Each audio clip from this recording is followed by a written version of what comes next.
वैसे तो मुझे चारों पुत्र प्राण के समान प्रिय हैं, पर राम को नहीं मैं दे सकता। क्यों? ये किसी की धरोहर है। किसकी धरोहर है? ये तुलसी रामायण में नहीं मिलती, रामचरितमानस में नहीं लिखा, ये रामायण रहस्य में दिया कि एक बार राजा दशरथ शनि लोक गए, तो शनि का जो सप्तम द्वार था उन्होंने अपने बाण से खोला, तो शनि ने अपनी वक्र दृष्टि से राजा के रथ को तहस नहस कर दिया और स्वर्ग से नीचे राजा दशरथ गिरने लगे। तो जटायु ने अपने पंख फैला करके राजा को बिठा करके और पृथ्वी पर उतारा। तो राजा दशरथ ने कहा, हे जटायु, तुमने मेरे प्राणों की रक्षा की है, मांगो, क्या मांगना चाहते हो? तो आज जटायु ने यही मांगा कि हे राजन, तुम्हारे स्वयं नारायण का अवतार होगा श्री राम रूप में, उसे मुझे दे दो, उस राम जी के द्वारा मेरी अंत्येष्टि क्रिया हो, यही मांगना चाहता हूं। तो आज राजा दशरथ को वही वचन याद आ गया, क्योंकि वचन के बद्ध होते हैं क्षत्रिय। आज राजा दशरथ उस वचन को याद करके नहीं दे पा रहे राम को, लेकिन विश्वामित्र कहते हैं, राजन दुखी मत होइए, हम तुम्हारे पुत्र को सकुशल कुछ समय में वापस कर देंगे। उन्होंने विनय की, वशिष्ठ जी के कहने पर श्री राम जी को विश्वामित्र जी के साथ कर दिया, साथ भेज दिया। विश्वामित्र जी श्री राम और लखन को साथ लेकर के आ रही हैं। मार्ग में उन्हें सर्वप्रथम ताड़िका मिली। ताड़का नाम की राक्षसी,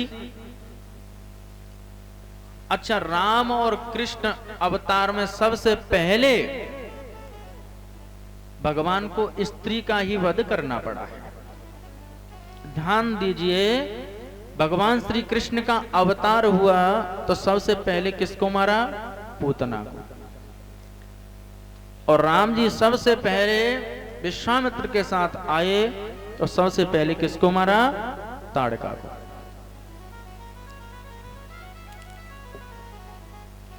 ये दोनों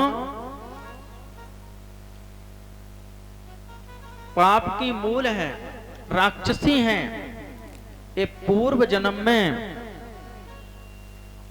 श्री राम जी की भक्त थी।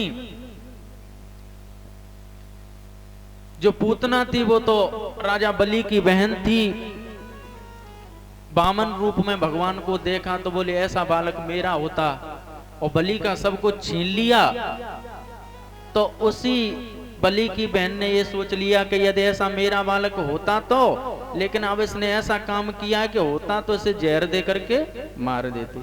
तो बोले ठीक है देवी, ऐसा ही होगा, तुम पहले जहर मुझे दोगी पर मारूंगा मैं तुझे। इसलिए पूतना को मारा। ऐसे ही ताड़का भी पूर्व जन्म में भगवान की भक्त थी, तो उसका उद्धार श्री राम जी ने किया। आज आगे बढ़े तो एक पत्थर की शिला पड़ी है, आश्रम उजड़ा हुआ पड़ा है। राम जी ने पूछा, हे गुरुदेव विश्वामित्र, ये किसका आश्रम है? बोले ये गौतम आश्रम है। बोले ये शिला, ये अहिल्या है। बोले ये तो पत्थर है। बोले आप अंतर्यामी हैं, सब कुछ जानते हो, फिर भी मुझसे पूछ रहे हो। गौतम ऋषि की पत्नी अहिल्या को श्राप दिया था उसके पति ने। किस कारण दिया था? तो एक कारण मिलता है मत्स्य महापुराण में। मत्स्य महापुराण में लिखा है कि अहिल्या जो गौतम ऋषि की पत्नी थी, आश्रम पर निवास करते थे। देवताओं ने प्रशंसा की तो इंद्र ने सुना कि बड़ा ही सुंदर स्वरूप है अहिल्या का, तो छल रूप बना करके प्रातः काल 4 बजे गौतम स्नान करने के लिए गंगा जी गए।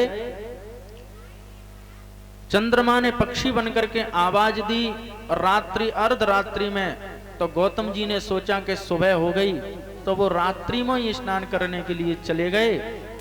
इंद्र गौतम का रूप बना करके आया और अहिल्या के पातिव्रत धर्म को नष्ट करने का प्रयत्न किया। इतने में गौतम जी लौट आए तो उन्होंने देख लिया ध्यान से कि ये इंद्र है, तो उन्होंने श्राप दे दिया, अरे दुष्ट इंद्र, तेरे शरीर में हजारों भग उत्पन्न हो जाएं, और अहिल्या तू पातिव्रत नारी नहीं है, तूने अपने धर्म को नष्ट किया है, तुझे श्राप देता हूं कि तू पत्थर की शिला हो जा। तो वो शिला हो गई थी। शिला जब हुई, श्राप ये दे दिया, तो अहिल्या जी ने प्रार्थना की थी, तो गौतम ऋषि ने यह भी कहा था कि आगे आने वाले त्रेता युग में राम जी आएंगे, तेरा उद्धार करेंगे। आज राम जी आए और अपनी चरण रज से अहिल्या का उद्धार किया। बोली रामचंद्र भगवान की जय। अहिल्या सुंदर रूप में परिवर्तित हो गई, चरणों में प्रणाम करते हुए स्वर्ग लोक को चली गई। आगे गए, यज्ञ की रक्षा करने के लिए नियुक्त कर दिया। मारीच आया, स्वभाव आया, और भगवान श्री राम ने ऐसा बाण चलाया स्वभाव पर कि उसका कल्याण हो गया। मारीच पर एक बाण चलाया तो मारीच गा 7 योजन पारा, बहुत दूर जाकर के बाण के प्रभाव से गिरा। यज्ञ की रक्षा की राम जी ने। राम जी क्या दर्शाते हैं, क्या समझाते हैं हमको कि जब हम यज्ञ करें तो चाहे यज्ञ में परिषद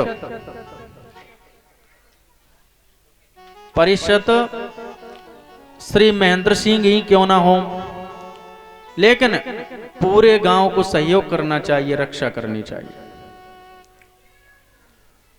क्षत्रियों का कर्तव्य है। कल भी बताया था कि धर्म में यज्ञ करना, साधु ब्राह्मणों की रक्षा करना, सत्य बोलना,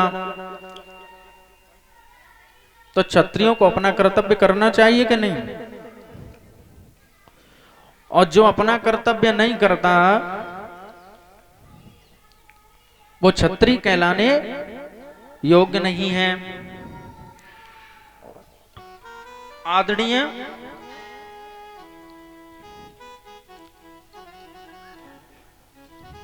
श्री व्यास जी कहते हैं कि हे जन्मेजय,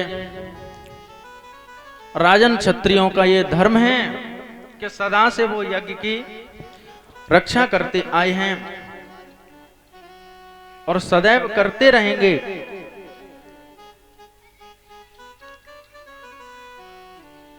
राम जी ने विश्वामित्र के यज्ञ की रक्षा की, मर्यादा पुरुषोत्तम बनकर के आए, संसार को ये दिखाया कि ऋषिजन तपस्या करें तो उनकी तपस्या में कोई विघ्न न डाले। वैसे भी तो संत कहा करते हैं कि संतों का क्षण और अन्न का कण कभी बर्बाद नहीं करना चाहिए। क्यों? क्योंकि एक संत का क्षण एक नष्ट हो गया किसी कारणवश, तो वह हरि नाम से वंचित रह गया, वह क्षण। इसलिए हर क्षण संत का कीमती होता है, उसको अपने निजी कार्य से नष्ट नहीं करना चाहिए। और थाली में आपको अन्न प्राप्त है और आपने भोजन तो बहुत सारा ले लिया थाली में, और भोजन किया थोड़ा सा और उसको छोड़ दिया, तो ये अन्न का अपमान होता है, ऐसा नहीं करना चाहिए। जितना भोजन हम करें उतना ही प्रसाद हमें लेना चाहिए। कई व्यक्तियों की आदत होती है और डाल जाओ और डाल जाओ, उसे ऐसा लगता है कि लौट के आया कि नहीं आया, इकट्ठा पहले ही रख लेते हैं। तो ऐसा नहीं करना चाहिए, इससे भोजन का अपमान होता है। तुम जो भोजन झूठा छोड़ रहे हो, ये भोजन यदि तुम्हारी थाली में नहीं होता, झूठा नहीं होता, तो वो किसी के काम आ जाता, एक व्यक्ति का पेट भर जाता, और तुमने उस भोजन को खराब कर दिया। तो अन्नपूर्णा देवी नाराज होती हैं ऐसे व्यक्ति पर। भोजन में देखो कुछ नियम शास्त्रों में, पुराणों में बताए। क्या? व्यास जी से राजा जन्मेजय ने प्रश्न किए थे कि महाराज, व्यक्ति जो है, कलयुग का व्यक्ति आगे आने वाले समय में विद्या बुद्धि से हीन होगा।